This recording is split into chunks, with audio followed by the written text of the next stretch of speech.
Andy Reid has recently revealed that he was the one who set you guys up.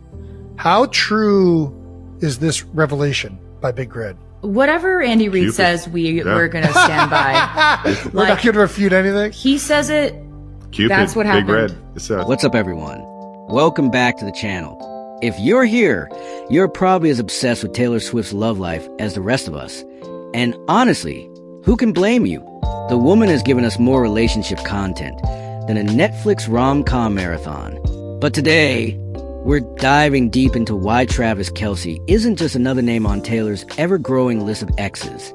So make sure you hit that subscribe button and turn on the notification bell for more content like this. Spoiler alert, this one might actually be the one, and I've got the tea to prove it. So grab your friendship bracelets and let's get into it. Before we start, let me ask you something. When was the last time you saw Taylor Swift as genuinely happy? Not the, I'm fine, everything's fine, happy we got during some of her past relationships, but like, actually glowing? Because that's exactly what we're seeing with Travis. And there are some very specific reasons why this relationship hits different. Let's start with something that might seem small, but is actually huge. Love notes and sentimental gifts. According to insiders close to the couple, Taylor and Travis are constantly leaving each other sweet notes and thoughtful presents.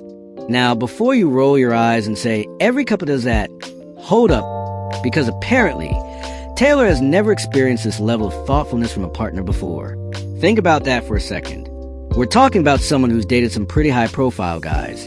Joe Jonas, Taylor Lautner, John Mayer, Jake Gyllenhaal, Connor Kennedy, Harry Styles, Calvin Harris, Tom Hiddleston, Joe Alwyn. That's not exactly a list of guys who seem emotionally unavailable, right? Yet somehow, none of them manage to make Taylor feel as cherished as Travis does with simple love notes. This tells us something important about Travis. He's not just going through the motions of being in a relationship. He's actively working to make Taylor feel special every single day. And honestly, that's rare in Hollywood relationships where everything tends to be performative. Here's where it gets really interesting. Multiple sources are saying that Travis has the best personality and that Taylor finds him genuinely hilarious and is never bored with him. Now, let's be real. Taylor Swift is one of the wittiest, most intelligent women in entertainment. For her to consistently find someone entertaining, that person has to be pretty special. Compare that to some of her past relationships where things seemed, well, let's just say serious doesn't begin to cover it. Remember the Joe Alwyn era? 6 years of what felt like witness protection level privacy. The Tom Hiddleston summer that felt more like a PR stunt than actual romance? Or the brief Maddie Healy situation that had Swifties doing mental gymnastics to defend it? With Travis, everything just seems lighter, more natural. Like they're actually enjoying each other's company instead of working to maintain an image. This is probably the biggest difference. And it's something that shows Travis isn't just another celebrity boyfriend. Both Taylor and Travis are reportedly genuinely ready for marriage and kids.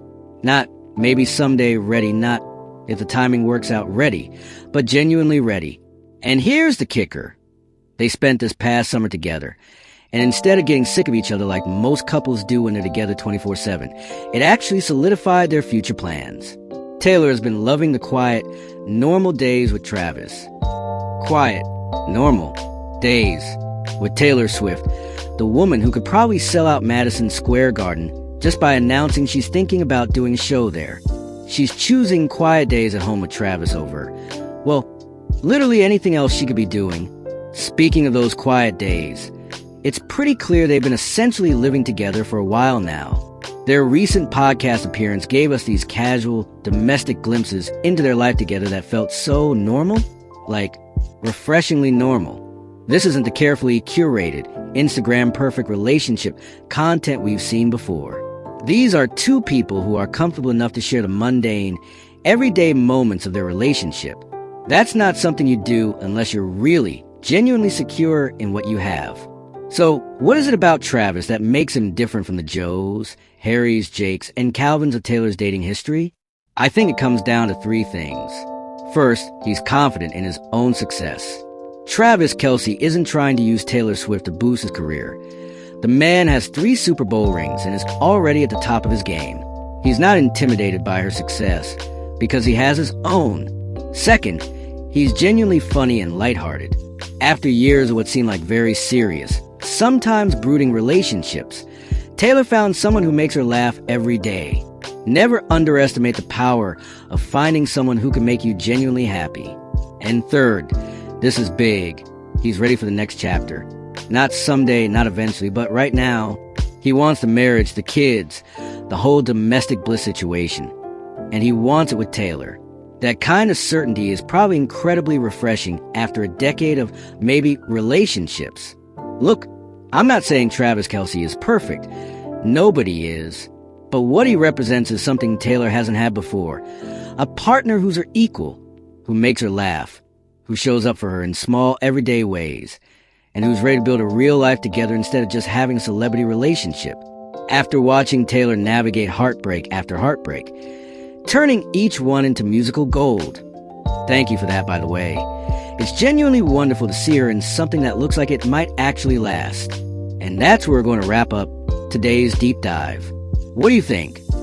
Is Travis really different, or am I reading too much into those love notes and quiet domestic moments? Let me know in the comments below, because I am dying to hear your theories. If you enjoyed this breakdown of Taylor and Travis's relationship, smash that like button and please subscribe to the channel. We're so close to hitting your subscriber goal, and I post new Taylor Swift content every week. Trust me, you don't want to miss what's coming next, because I have some theories about her next album that are going to blow your mind. Thanks for watching, and I'll see you in the next one.